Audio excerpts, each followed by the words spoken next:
Para Michel Temer, a alta do PIB revelou que o Brasil está crescendo e se recuperando. O ministro da Fazenda, Henrique Meirelles, disse que as medidas tomadas pelo governo estão surtindo efeito. As empresas estão voltando a contratar e que o país entrará em 2018 em ritmo forte e constante. Bom, quem vai ajudar a gente a saber se é isso mesmo é o Fausto Augusto Júnior, que é professor da Escola DIEESE de Ciências do Trabalho, na nossa conversa de todas as sextas-feiras com o DIEESE. Seja bem-vindo, Fausto. Boa noite, Thalita.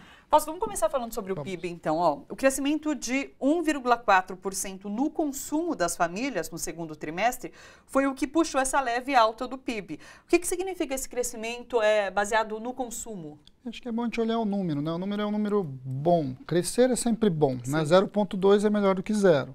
Mas é muito pequeno, muito baixo para você dizer que, de fato, nós estamos saindo de um período de recessão e estamos caminhando para um período de crescimento.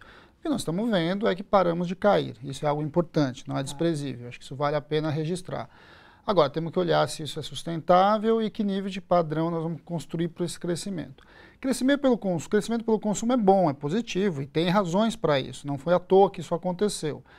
Você teve uma série de alterações e principalmente o dinheiro que veio das contas do FGTS, isso ajuda no consumo. Isso ajudou as pessoas a consumirem. Sim. E aí, se você olhar pelo outro lado do PIB, que é a questão do comércio, o comércio também foi um componente importante para o crescimento desse PIB. Então, percebe-se que entrou dinheiro de um lado e de outro lado o comércio vendeu, isso puxou o PIB para cima. Isso é importante, isso é bom.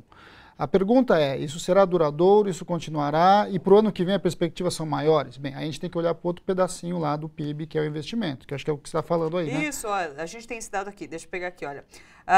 O número do IBGE sobre o PIB mostram que houve queda de 0,7% no investimento.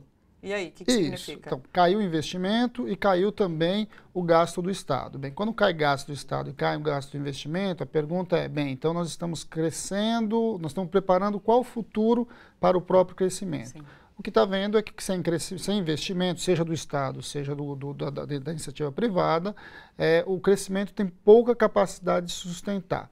A pergunta que a gente vai ter que analisar nos próximos períodos é ver de que caminho isso vai trilhar. Isso passa necessariamente pelo emprego e pela renda dos trabalhadores. Ou seja, manter renda e emprego pode manter, inclusive, o consumo em alta. Mas é isso que nós temos que avaliar um pouquinho para frente. A gente falou agora sobre as declarações de Temer e do Henrique Meirelles. Ele disse que as empresas estão voltando a contratar. Mas os números de emprego divulgados ontem, inclusive pelo IBGE, mostram que houve uma alta no trabalho informal. Então, o número de empregos com carteira assinada, na verdade, caiu. Essa não é uma declaração verdadeira. Então. De novo, né? Então, você está olhando para o mercado formal de emprego. O mercado formal de emprego ele ainda não está contratando, isso é um fato. O que significa que ainda nós estamos com uma taxa de desemprego muito alta ainda.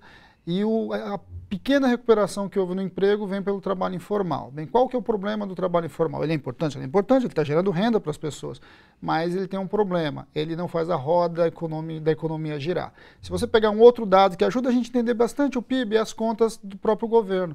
O governo está arrecadando menos. O governo está arrecadando menos por quê? Bem, porque a economia formal como um todo, ela está muito aquém da sua necessidade. Né? Então, você está numa economia que ainda está muito perto do patamar parado, ela está estagnada. Sim. Bem, o que nós esperamos para frente? Nós esperamos verificar o que isso vai acontecer. Com relação ao PIB, tem um dado importante também. O dado anterior da agroindústria, da agropecuária, foi um dado muito alto no primeiro trimestre.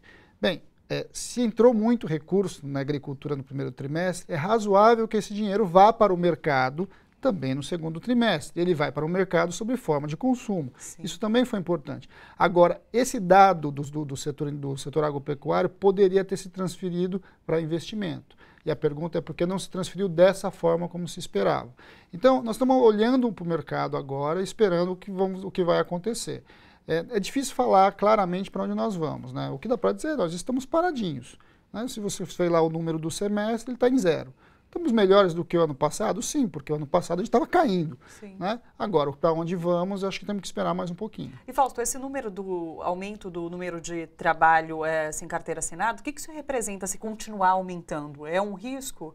Bem, aí você tem um processo de desformalização da economia. A economia começa a entrar num outro registro, num processo de precarização do trabalho, que inevitavelmente leva à redução da renda. A redução da renda vai reduzir consumo, reduz produção, impacta na economia lá na frente. Na outra ponta, que eu acho que faz muita diferença para o Estado, significa menos arrecadação. E pior, significa menos arrecadação na questão, por exemplo, da Previdência. E aí a gente vai ouvir de novo a história que tem que reformar a Previdência, porque a Previdência está quebrada. Sim, mas a Previdência não arrecada porque você não está formalizando no mercado de trabalho. Então, na economia, essas coisas estão todas interligadas, não dá para você separá-las. Então, nesse momento, para nós, o que nós temos que brigar, lutar é por um crescimento sustentável, mais taxa de investimento e uma melhor condição de trabalho, né? E esse trabalho passa necessariamente por um trabalho formalizado, um trabalho que, de um lado, enriquece o trabalhador, ajuda no seu consumo, e de outro lado, também ajuda a fechar as contas públicas. Claro. Obrigada, Fausto. Obrigado, Thalita. Até semana que vem.